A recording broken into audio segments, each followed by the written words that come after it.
Thank you so much. Thank you. I really appreciate it. Thank you, Senator DeMint, who believed in me when really most of the people that believed in me lived in my house. And thank you to CPAC. I'm really honored that you have me here today in Washington. You know, a week ago, we didn't know we were going to make it here. We were watching all the images of that winter weather, this extraordinary blizzard that even impacted government. I don't know if you know this, but the Congress couldn't meet to vote on bills.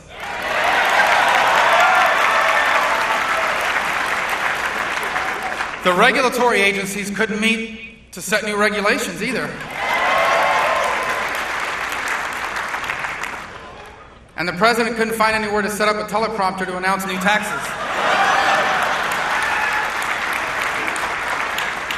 You know, now that I come to think of it, the blizzard may be the best thing to happen to the American economy in 12 months.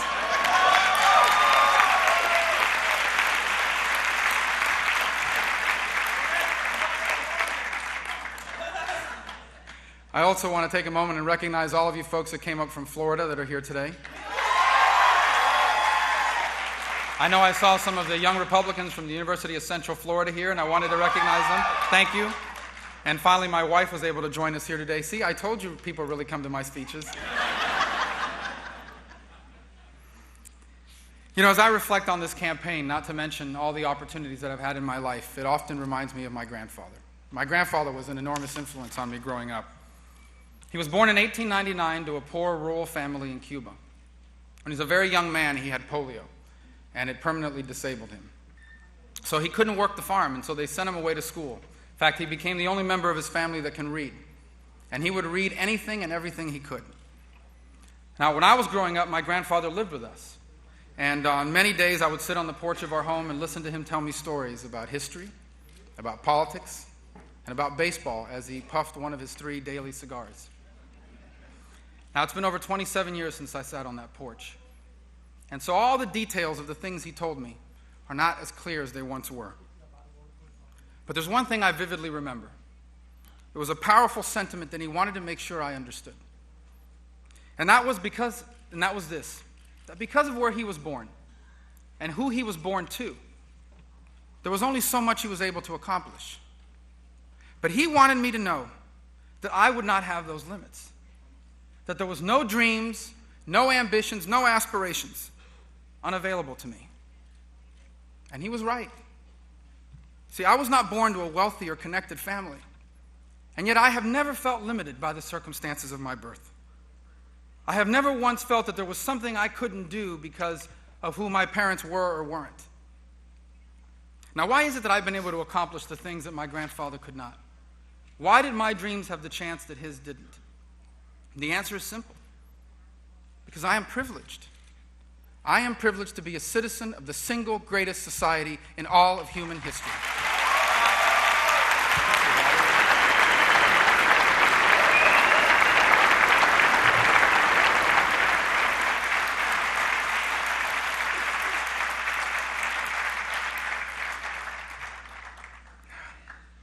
There's never been a nation like the United States, ever.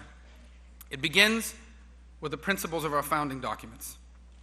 Principles that recognize that our rights come from God, not from our government.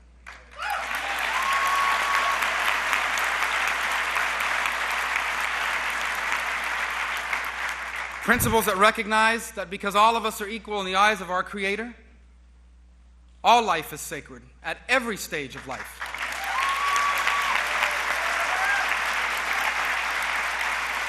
Now, these principles embody a commitment to individual liberty, which has made us the freest people in history.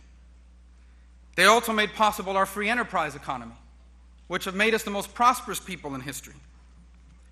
The result is an America, which is the only place in the world where it doesn't matter who your parents were or where you came from. You can be anything you are willing to work hard to be. The result is the only economy in the world where poor people with a better idea and a strong work ethic can compete and succeed against rich people in the marketplace and competition. And the result is the most reliable defender of freedom in the history of the world. Simply put, there's nothing like America in all the world. And even today, with the problems that we face, who would you rather be? Which country would you trade places with? Just remember and ask yourself, When was the last time that you heard news accounts about a boatload of American refugees arriving on the shores of another country?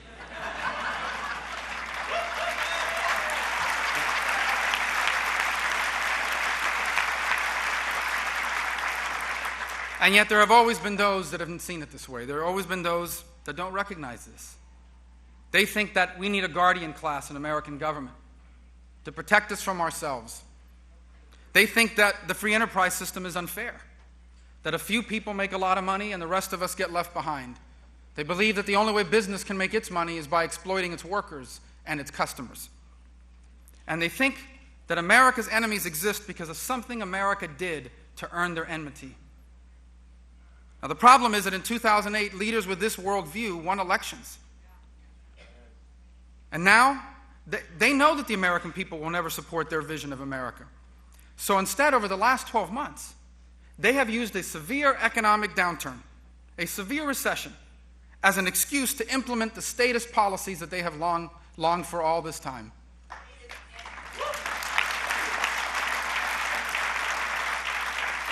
In essence, they are using this downturn as cover, not to fix America, but to try to change America. To fundamentally redefine the role of government in our lives and the role of America in the world. And let's remember this, the expansion of government at home has implications abroad for our country. You know, this growth in our government is being funded by borrowed money. And almost half this money is held in foreign countries. In fact, one of them, China, every time we say something they don't agree with, they remind us of that. The good news is that it didn't take long for the American people to figure all this out.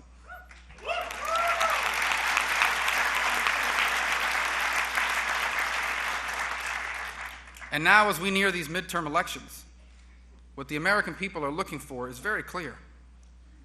They are looking for leaders that understand what is happening, will come up here and stand up against it, and in its place will offer a clear alternative. First, we have to understand what's happening. Leaders at the highest levels of our government are undertaking a deliberate and systematic effort to redefine our government, our economy, and our country. Now, people, as I said, all across America figured this out over a year ago. They didn't wait for their senator or for their congressman to do something about it. They did it themselves. They have taken matters into their own hands. From tea parties to the election in Massachusetts.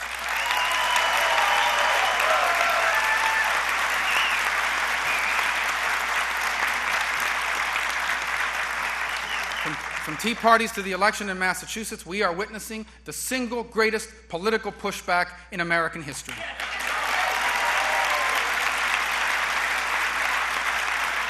Now, the political class tries to make sense of all this, but they can't. Because never has the political class or the mainstream media that covers them been more out of touch with the American people than they are today.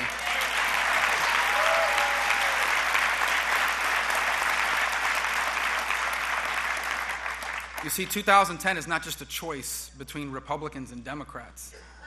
It's not just a choice between liberals and conservatives. 2010 is a referendum on the very identity of our nation.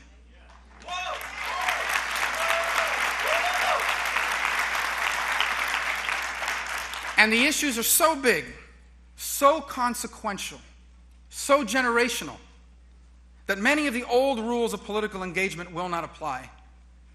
For example, a long list of early establishment endorsements will not spare you a primary.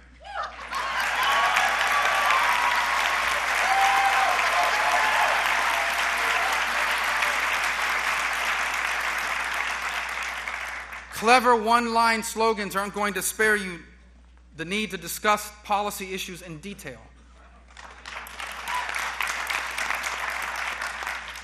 And the old, tired political attacks that worked once in the past aren't going to get you elected this time.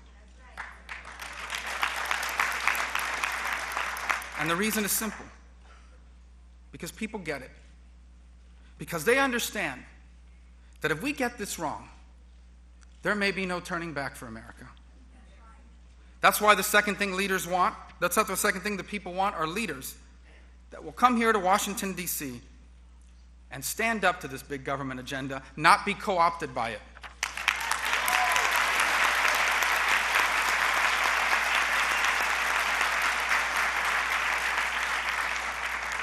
After all, the U.S. Senate already has one Arlen Specter too many.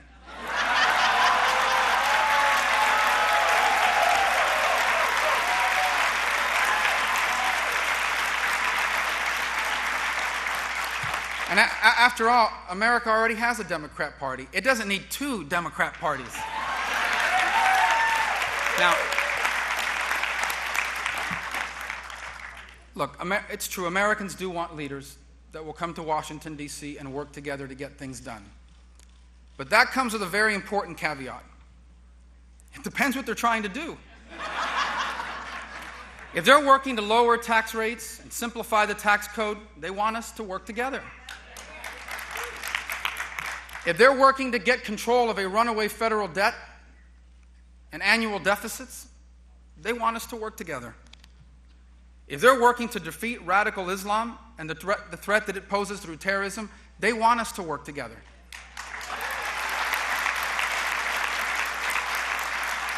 However,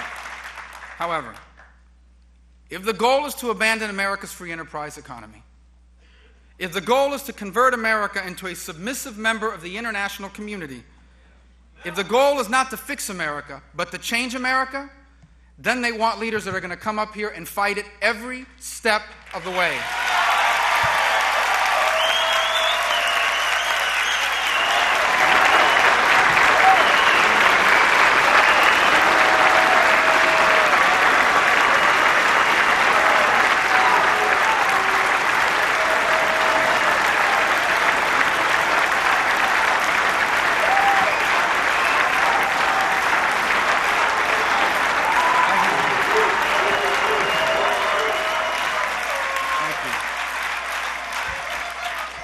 That cheer,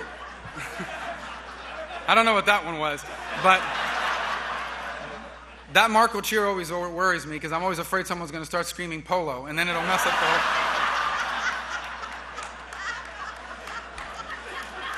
It'll ruin the speech. Thank you. Finally, voters are looking for leaders that will offer a clear alternative. You know, this severe economic downturn is a perfect time to embrace and reinvigorate the free enterprise economy, not to abandon it. And look, jobs aren't created by politicians.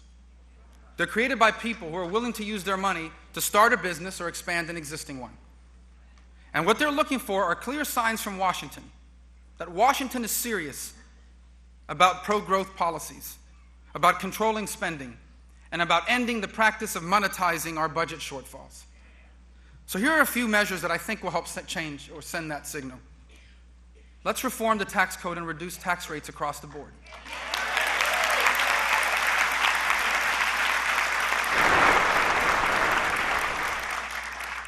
Let's eliminate double taxation by abolishing the taxes on capital gains, on dividends, on interest.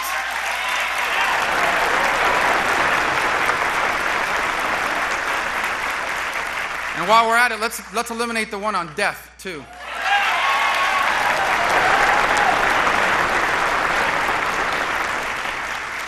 Let's significantly lower the corporate tax rate so it once again is competitive with the rest of the world.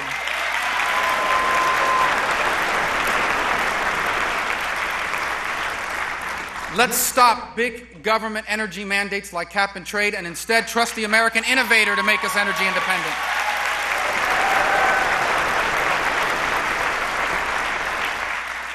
Instead of having the federal government go out and open an insurance company, let's make a series of simple changes that puts the consumer in charge of healthcare spending in America.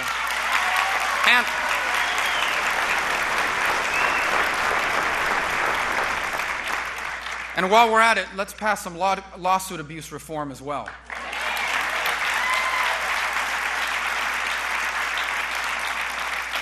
And finally, let's undertake serious measures that show that we are serious about getting control of our federal national debt. Now, Americans are also looking for clear alternatives on the issues of national defense. As I said earlier, there is no greater risk to this country than the risk posed by radical Islamic terrorists. Let me be clear about something. These terrorists aren't trying to kill us because we offended them. They attack us because they want to impose their view of the world on as many people as they can, and America is standing in their way.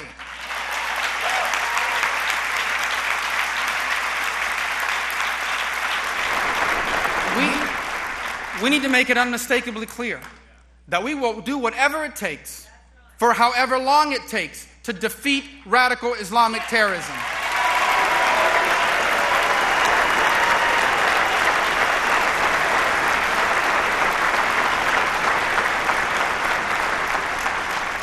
We will punish their allies like Iran.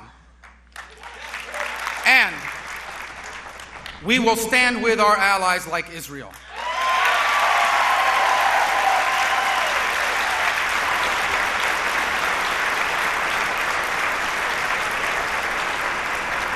We will target and we will destroy terrorist cells and the leaders of those cells. The ones that survive, we will capture them. We will get important. Remember the Marco Polo thing I told you? We will capture them. We will get useful information from them. And then we will bring them to justice in front of a military tribunal in Guantanamo.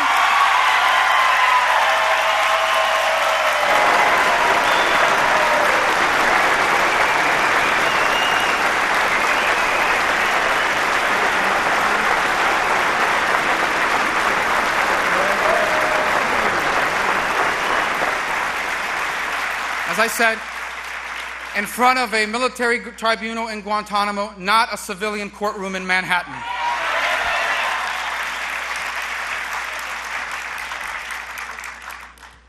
Let me close by saying this. For many of us who were born and raised in this country, including me, it's sometimes easy to forget how special America really is. But I was raised by exiles. By people who know what it is like to lose their country, by people who have a unique perspective on why elections matter, or lack thereof, by people who clearly understand how different America is from the rest of the world. And they've taught me this my whole life. They taught me by word and by deed that what makes America great is not that we have more rich people than anybody else. What makes America great is that there are dreams that are impossible everywhere else, but are possible here. And why is that? It's because of the choices that people that came before us made. Almost every other country in the world chose to have the government run the economy. They chose to allow government to decide which companies survive and fail. They chose to allow government to determine which industries are to be rewarded. But the problem is that when government controls the economy, those who can influence government keep winning. And everybody else just stays the same. And so in those countries, the employee never becomes the employer. The small business can never compete with a big business. And no matter how hard your parents work, or how many sacrifices they make, if you weren't born into the right family in those countries, there's only so far you can go. Now, we've had our excesses here in America. But for the better part of 234 years, Americans have chosen something very different. Americans chose individual liberty instead of the false security of government. Americans chose a limited government that exists to protect our rights, not to grant them.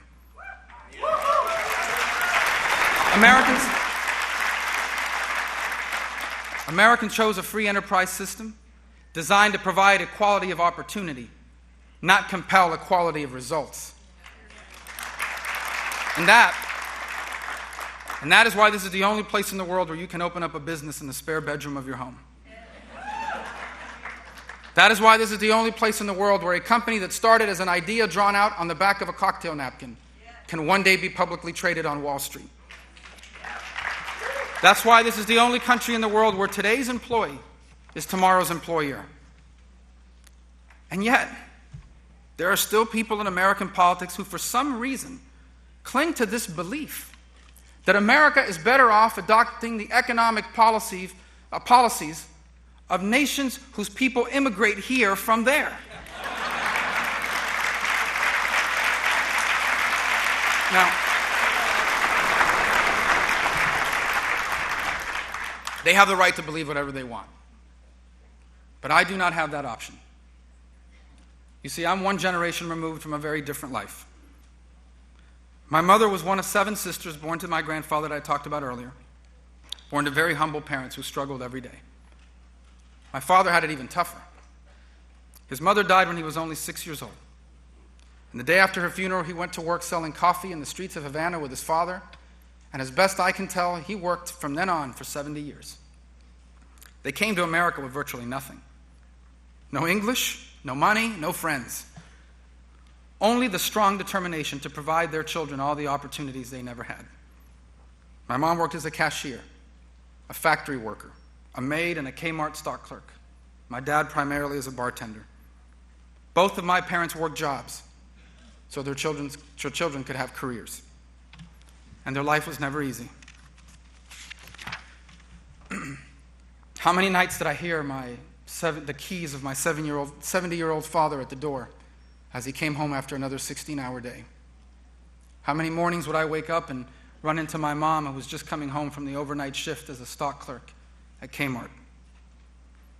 When you're young and in a hurry, the meaning of those moments escape you.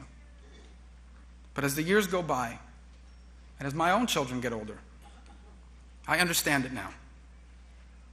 I realize that my parents were once my age, that they once had dreams, that there were things that they once wanted to accomplish. But because of where they were born, because of who they were born to, because they lost their country, their dreams never had a chance. So they came here to America and went to work. And it became the mission of their lives to give us the chance to do everything that they could not. And so now I know that every chance I have ever had, and everything that I will ever accomplish, I owe to God, to my parents' sacrifices, and to the United States of America.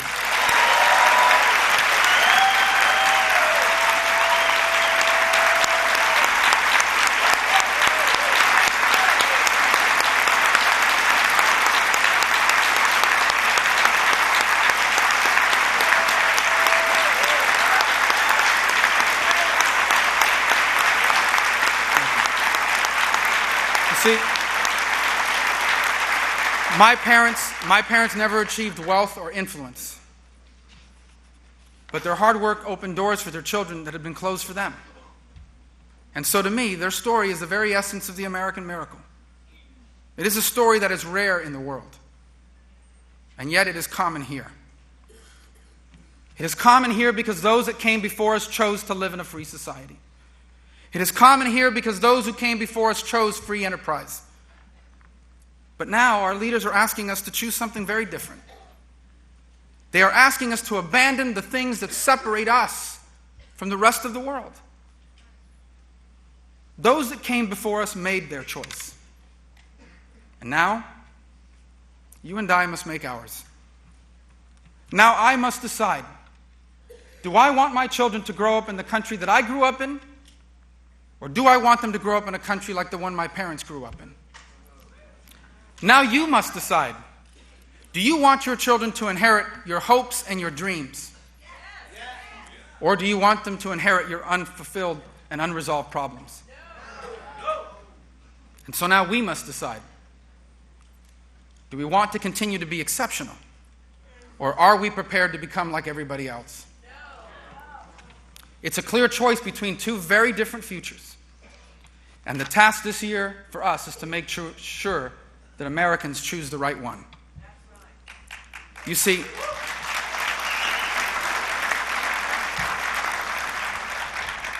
my 4 children, your children and grandchildren, are members of the most important generation in American history.